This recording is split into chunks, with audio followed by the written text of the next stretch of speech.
Chers élèves maîtres, nous voici pour l'exposé d'aujourd'hui. Nous allons voir ensemble les principes généraux et les actes de poursuite. Nous avons vu ensemble déjà qui était chargé de la poursuite. Nous avons vu de façon claire que n'importe qui ne pouvait pas poursuivre. N'importe qui ne pouvait pas poser un acte de poursuite. Et nous avons vu également les différents intervenants dans la chaîne pénale. Nous avons vu le rôle des OPJ, nous avons vu que le chef de tous les OPJ, c'est le commissaire du gouvernement. Et nous avons vu aussi le rôle que devait jouer le juge d'instruction. Le juge d'instruction, qui est un maillon important de la chaîne, un magistrat professionnel, quelqu'un qui est chargé de l'information judiciaire, qui est lui aussi OPJ, au même degré que le commissaire du gouvernement, même s'il n'a pas d'initiative de la poursuite comme le commissaire du gouvernement. Et nous avons vu également qu'il y a d'autres OPJ en dehors des juges de paix et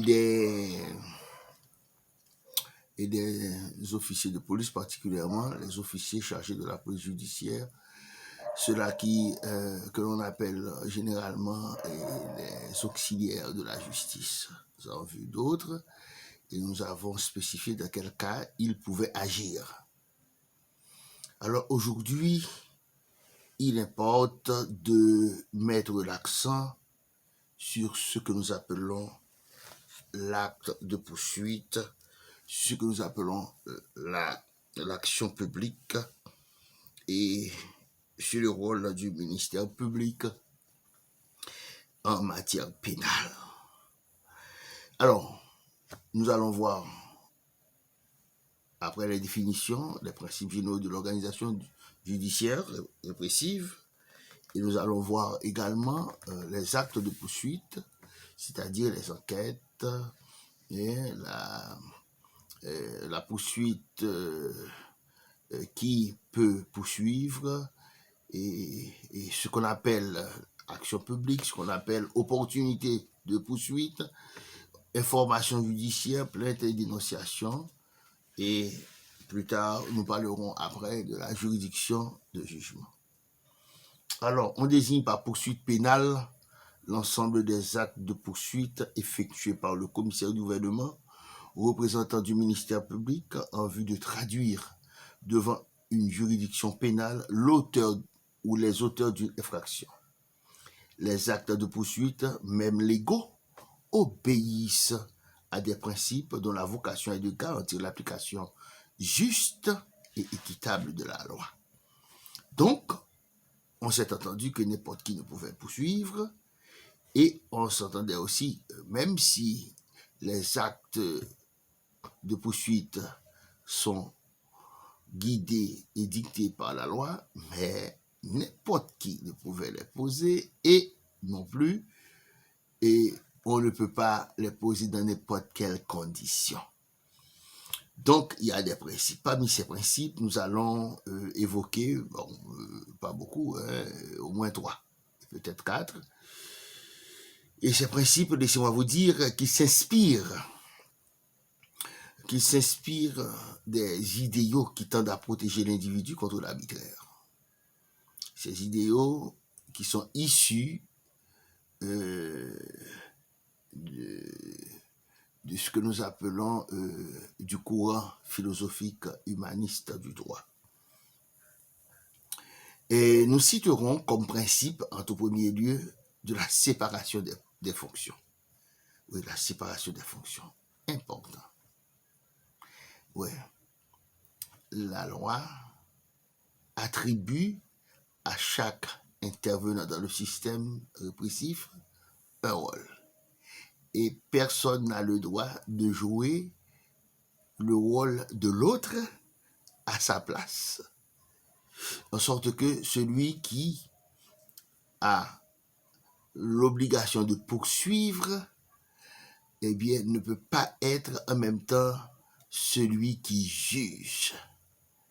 Par exemple, les fonctions du commissaire du gouvernement en tant que ministère public sont séparés des fonctions de l'information judiciaire. Ok, le juge d'instruction qui jouit de son indépendance ne peut pas être troublé, ne peut pas être remplacé par quelqu'un qui, même chef de poursuite, même s'il est celui qui a l'initiative de poursuite, eh bien, prendre sa place et fait, ou bien pose des actes à sa place. En même temps, celui qui poursuit ne peut pas être également, ne peut pas être non plus, de préférence, celui qui juge. Donc ça, c'est la séparation des fonctions. Le principe de la séparation des fonctions est celle qui préconise que les acteurs, même si je me déplace, mais je suis encore là, hein, est celle qui préconise que les acteurs, eh bien, les acteurs remplissent leur mission sans interférer, dans le travail des autres. Donc, ce principe de la séparation des fonctions, elle a la vertu de concourir à la protection de la liberté individuelle. La procédure pénale sépare avec soin et de façon structurée la fonction de poursuite de celle de jugement et de celle de sanction. Donc, la fonction de poursuite est assurée par un membre du parquet. Il n'y a pas à sortir de là. Soit le commissaire du gouvernement ou bien son substitut. Et à l'audience, le commissaire du gouvernement s'appelle ministère public. Mais laissez-moi vous dire que l'information judiciaire, quand la loi le requiert, est assurée par un magistrat indépendant, avec des prérogatives légales importantes. Donc, ce magistrat, lui, non plus, ne peut pas siéger dans les affaires qu'il aura instruites. Donc, les fonctions sont séparées. Donc, à l'audience, le ministère public fait la réquisition des peines. Et c'est ce que nous dit l'article 10 du Code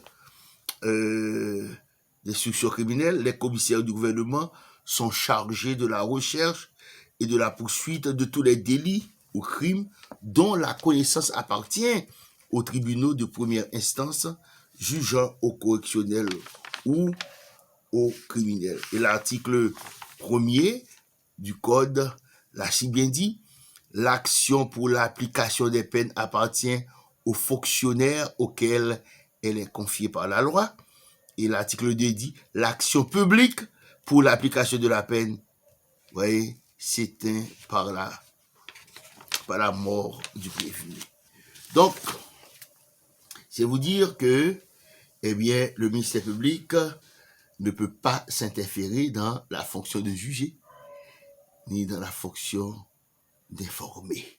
Cette séparation a la vocation, j'ai bien dit, de protéger les droits du prévenu, en sorte que celui qui ne soit l'objet d'aucune intimidation dans la défense de ses droits. Le deuxième principe que je peux évoquer avec vous est le suivant, c'est l'indivisibilité du ministère public. Le ministère public est un et indivisible. Un et indivisible. Le parquet se compose d'un commissaire et des substituts faisant office de ministère public. Chaque membre du parquet prend au nom de la loi toutes les réquisitions qui jugent utiles. Vous pouvez lire vous-même les articles 23, 24 du décret du 22 août 1995. Le ministère public constitue une équipe. Donc, ils sont solidaires. L'un prend la parole à la place de l'autre, mais personne ne peut se considérer comme une île, comme quelqu'un qui fait sa chose, non. Donc, Aujourd'hui, c'est le commissaire X qui siège, et dans la même affaire, demain, c'est le commissaire Y, eh bien, ils sont inséparables, l'indivisibilité du ministère public. Parlant de poursuite, j'ai déjà dit que le juge d'instruction, lui aussi, pose des actes de poursuite. Hein? L'information judiciaire est un acte de poursuite. Et nous l'avons si bien expliqué, chacun a son rôle, et chacun a sa fonction. Eh bien, l'indépendance du juge d'instruction est consacrée, comme je vous l'avais dit, depuis Napoléon, hein, d'ailleurs, et c'est une fonction qui permet au juge d'instruction de pouvoir instrumenter et de poser des actes, de chercher la vérité judiciaire et en toute indépendance. Donc, c'est la raison pour laquelle on aime dire que Napoléon a fait du juge d'instruction le personnage le plus puissant du système judiciaire. C'est le juge né des mandats. Donc, ces principes sont d'une grande importance. Oui, ces principes sont d'une grande importance. Et, chers élèves maîtres, tôt ou tard, vous allez affronter vos adversaires à la barre. Ce ne sont pas vos ennemis, ce sont vos adversaires. Vous devez savoir que la violation de tel ou tel principe peut avoir de graves conséquences, c'est-à-dire peuvent donner lieu plus tard à des recours et plus tard à l'infirmation de l'œuvre ou bien à la cassation de l'œuvre qui est l'objet de ces violations. Donc, les actes de poursuite commencent à quel moment? Eh bien, même si c'est le commissaire du gouvernement qui pose les actes de poursuite, qui est le chef de poursuite, qui a l'initiative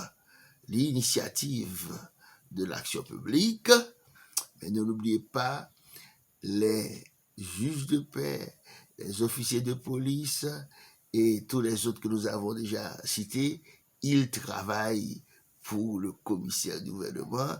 Donc, leurs actes ne sont pas des actes isolés. Voilà pourquoi, quand une arrestation est faite dans des conditions douteuses ou bien de façon plus claire, de façon illégale, eh bien, c'est le commissaire du gouvernement qui doit répondre, hein, parce que c'est pour lui qu'on arrête, c'est pour lui qu'on pose ces actes.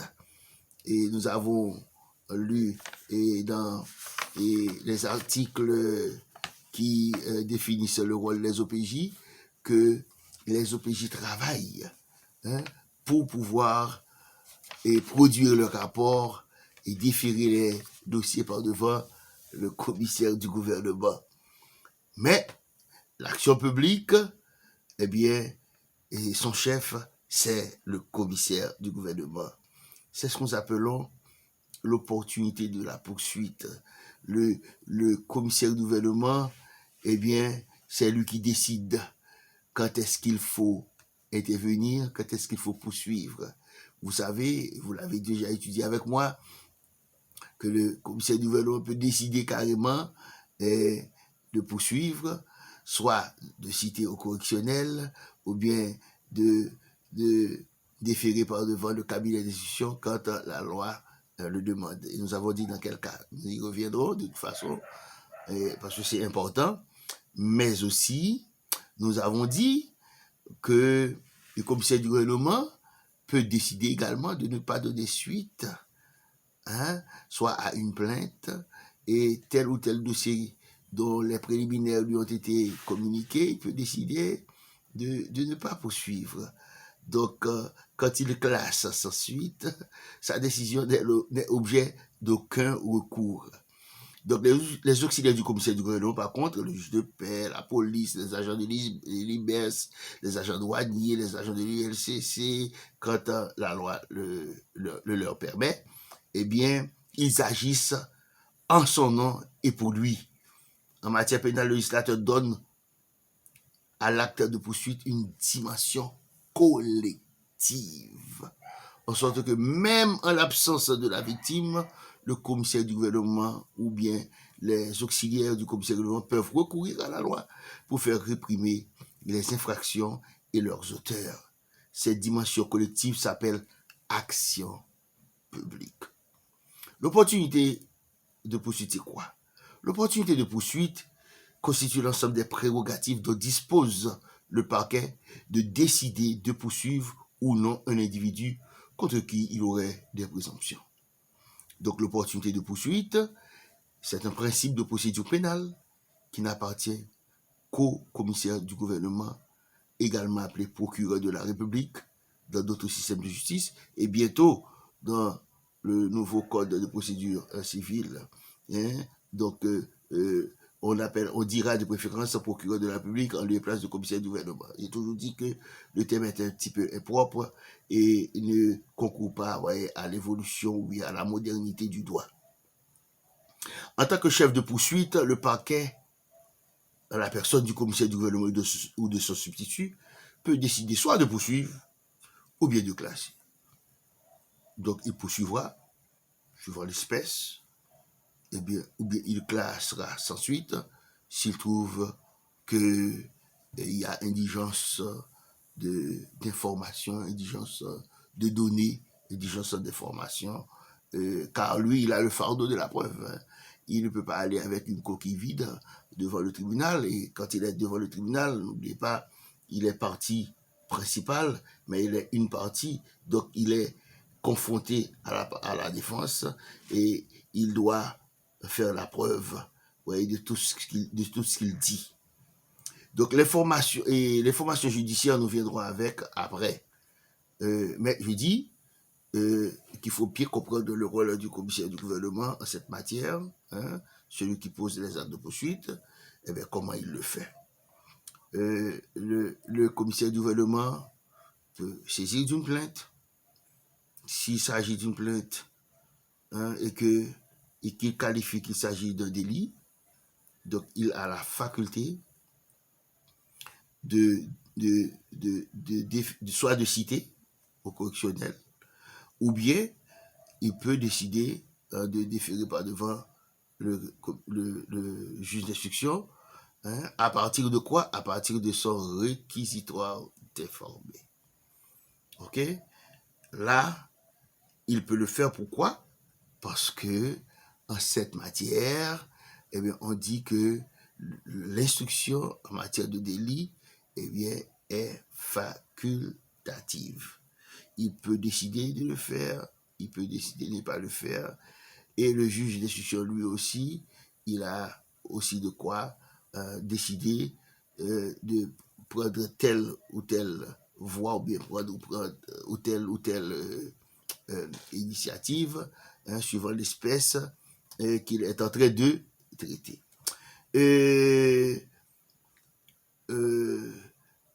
S'il a reçu également les préliminaires du juge de paix, il peut apprécier, en fonction des informations, des pièces, généralement quelconques qui lui ont été communiquées, et là, qu'est-ce qu'il fait? Eh bien, il apprécie et il prend la décision qui s'impose. S'il s'agit encore de délit, eh bien, il va faire la même chose. Il peut décider de citer directement, et nous avons étudié cette pièce déjà, nous avons dit la citation directe, qu'est-ce que cela veut dire exactement?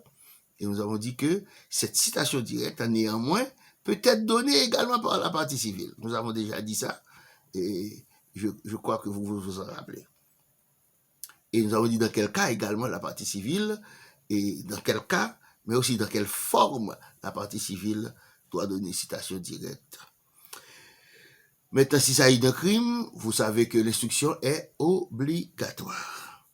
Le commissaire du vol ne peut pas décider d'envoyer au tribunal son dossier criminel si ce dossier n'a pas fait l'objet d'informations judiciaires, si le dossier n'a pas été instruit par un juge d'instruction.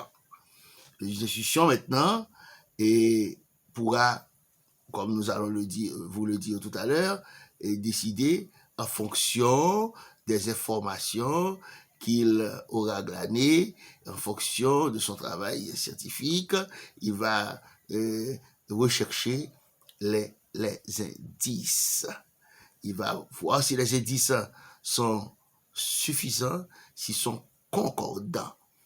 Mais le rôle du commissaire du gouvernement, lui, c'est de requérir le juge d'instruction.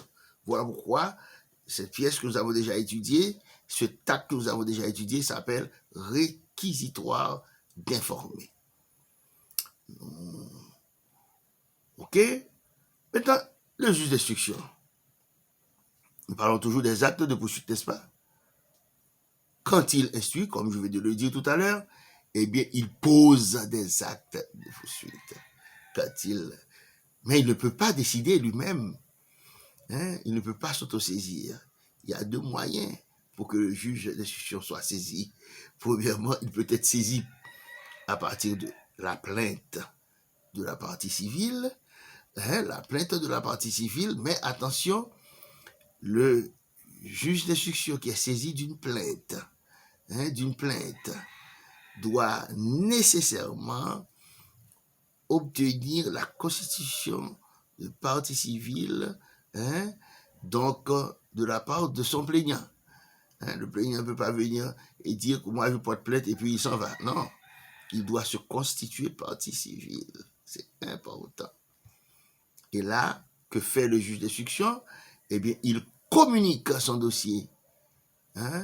Et cet acte, nous l'appelons, est une ordonnance de soi communiquée. Cette ordonnance de soi communiquée, qui est déposée devant le bureau du commissaire du gouvernement, eh bien, doit permettre à celui-ci de dire est-ce qu'il va requérir des informations judiciaires ou est-ce qu'il ne va pas requérir des informations judiciaires. S'il trouve important de requérir des informations judiciaires, il produit un acte qui s'appelle réquisitoire d'informer. Et si il trouve qu'il n'y a pas moyen, eh bien, à ce moment-là, il décide autre chose. Il donne un acte qui s'appelle réquisitoire de non-informé. N'oubliez pas, je vous l'ai toujours dit, je le répète, le juge d'instruction ne peut poser aucun acte en dehors de ce mandat que le juge et que le commissaire doit lui donner à travers le réquisitoire d'informer. Mais le juge d'instruction peut être directement, s'il n'y a pas de plainte, s'il n'y a pas de dénonciation. Nous avons déjà fait la différence entre la plainte et la dénonciation. La dénonciation, c'est un acte posé par un tiers. Ce n'est pas celui qui subit le préjudice de l'acte pour lequel il y aura information judiciaire. OK? Mais selon qu'il y aura plainte ou dénonciation, il doit nécessairement produire son ordonnance de soi communiquée qui sera acheminée auprès du commissaire du gouvernement qui lui-même devra se prononcer soit par un réquisitoire d'informer ou bien un réquisitoire de non-informer. Maintenant, dans le cas où le commissaire du gouvernement lui-même saisit le juge d'instruction, il le fera encore par son réquisitoire d'informer. Nous avons un modèle dans le document que vous avez qui va vous montrer comment et quelle est la forme de réquisitoire d'informer. Dans ce réquisitoire d'informer, c'est sûr, il y aura une demande formelle d'informer sur des faits qui sont punis par la loi, qui sont déjà qualifiés par le commissaire du gouvernement. Il y aura un inventaire des pièces et tous les motifs pour lesquels cette information a été requise. L'information judiciaire, je le dis, je le répète, je le confirme, c'est un acte de poursuite. C'est la loi qui donne aux magistrats instructeurs des pouvoirs exorbitants. qui fait de lui, vous voyez, quelqu'un qui a le fardeau de rechercher, si vous voulez, la vérité judiciaire. Mais quand je dis la vérité judiciaire, mais c'est un ensemble de... Il ne recherche pas des preuves, ne l'oubliez pas. Il recherche plutôt des indices et il cherche à démontrer si les indices sont concordants ou bien encore s'ils sont suffisants. Le résultat, comme vous le savez, peut être ou bien une ordonnance de renvoi ou bien une ordonnance de non-lieu. Une ordonnance de renvoi s'il y a charge et si les indices sont suffisants, concordants, et une ordonnance de non-lieu s'il n'y a pas de charge,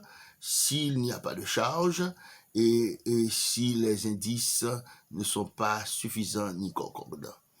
Mais n'oubliez pas, le juge d'instruction, en raison de l'indépendance dont il jouit, n'est pas lié au réquisitoire du commissaire du gouvernement. Voilà pourquoi le commissaire du gouvernement a la latitude, vous voyez, d'attaquer l'ordonnance du juge d'instruction quand il estime que le nécessaire n'a pas été fait et qu'il n'est pas satisfait, vous voyez, du travail réalisé par le juge d'instruction.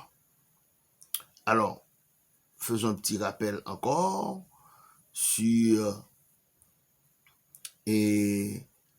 la plainte et la dénonciation. La plainte, c'est la demande faite, c'est l'ensemble des griefs faits par la victime, quelqu'un qui a subi des préjudices, qui vient saisir ou bien le commissaire du gouvernement. Il le saisira, le commissaire du gouvernement, surtout quand il y a flagrance, mais il est de préférable de saisir le juge d'instruction quand il n'y a pas de flagrance, puisque le magistrat a vraiment des pouvoirs exorbitants et qui peut faire mieux que le commissaire du gouvernement quand il n'y a pas flagrance. Car en dehors de la flagrance, le commissaire du gouvernement ne peut poser certains actes. Au contraire, quand il y a flagrance, il peut même poser tous les actes du juge d'instruction. Tandis que la dénonciation, qui est l'œuvre d'un tiers, qui porte à la connaissance des autorités en vertu des articles 20, 21, 22 du CIC, il porte à la connaissance des autorités des faits qui sont répréhensibles, des faits qui sont réprimés par la loi et dont a été victime une ou plusieurs personnes. Mais n'oubliez pas, il y a deux conditions, je vais dire, très importantes à remplir par la dénonciation. La dénonciation doit être écrite. La dénonciation doit être écrite. Tandis que la plainte peut être écrite ou verbale. La dénonciation doit être écrite et signée par le dénonciateur en présence de témoins. Donc, on ne peut pas s'arrêter là, parce que tout ce que nous venons de dire, ce n'est pas, comme je vais vous le dire, des choses qui se font au petit bonheur. Et ce ne sont pas des actes qui sont posés pour le plaisir de poser des actes. Les actes de poursuite qui sont posés, et ce sont des actes, si vous voulez, déjà préparatoires à un procès pénal et un procès qui sera contradictoire. Bon, alors, mettons un petit peu plus d'accent sur ce que nous pouvons attendre du commissaire du gouvernement dans la préparation, voyez, de ces actes. Nous sommes au correctionnel. Quand nous sommes au correctionnel, le commissaire du gouvernement rassemble les preuves et il rassemble les preuves, il vient avec toutes les pièces et l'arme la plus importante, l'instrument le plus important pour le commissaire du gouvernement, c'est l'instrument qui lui permettra, de saisir le tribunal correctionnel. Il saisira le tribunal correctionnel par la citation donnée directement. Cette citation, vous voyez, qui doit être datée, qui doit donner les motifs pour lesquels le tribunal a été saisi. Et nous reviendrons quand nous devrions parler de l'audience. Bon, ça c'est pour une autre intervention. Mais vous savez que donc, le commissaire du gouvernement en tant que ministère public doit se préparer en conséquence, parce que lui, il ne va pas pour lui. Il ne va pas pour lui. C'est pas pour lui qu'il fait le procès. Il ne fait même pas le procès pour la victime. Ce n'est pas le procès de la victime, c'est le procès de la société. Vous voyez la responsabilité d'un commissaire du gouvernement, d'un ministère public. Il agit pour la société. N'oubliez pas, la loi agit non seulement pour la répression, mais également pour la prévention. Donc, quand il s'agit pour le commissaire du gouvernement en tant que ministère public d'introduire son dossier par devant la juridiction de jugement, il doit le faire avec beaucoup de précaution et beaucoup de sérieux, car il pose des actes, si vous voulez, des actes qui demandent une certaine solennité. Aujourd'hui, malheureusement, on voit que la justice est en débandade et que les gens ne font qu'à eux-mêmes. Et malheureusement, les bandits ne sont pas poursuivis. La justice est de plus en plus faible. Mais le ministère public doit avoir à sa disposition des moyens forts pour assurer la défense de la société, car il porte sur son dos, voyez, le fardeau, voyez, de toute une société. Donc, c'est sa citation qui va lui donner les moyens de saisir ce tribunal, et le tribunal devra l'entendre, devra lui donner acte de ses réquisitions, et c'est plus tard, nous verrons ça ensemble, la loi dira dans quelles conditions il y aura une instruction publique de la cause, et plus tard, il va requérir des peines quand la loi lui permet de le faire.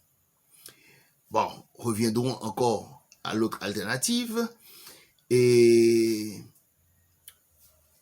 l'autre alternative, c'est que s'il s'agit d'un crime, eh bien, le ministère public encore agit au nom de la société, mais par des moyens différents. Et je vais le dire, il saisit le juge d'instruction au moyen de son réquisitoire déformé. Le réquisitoire déformé est envoyé. Quel est le parcours du dossier? Eh bien, le juge d'instruction aura 60 jours pour pouvoir instruire et 30 jours pour pouvoir rendre son ordonnance. Cela fait 80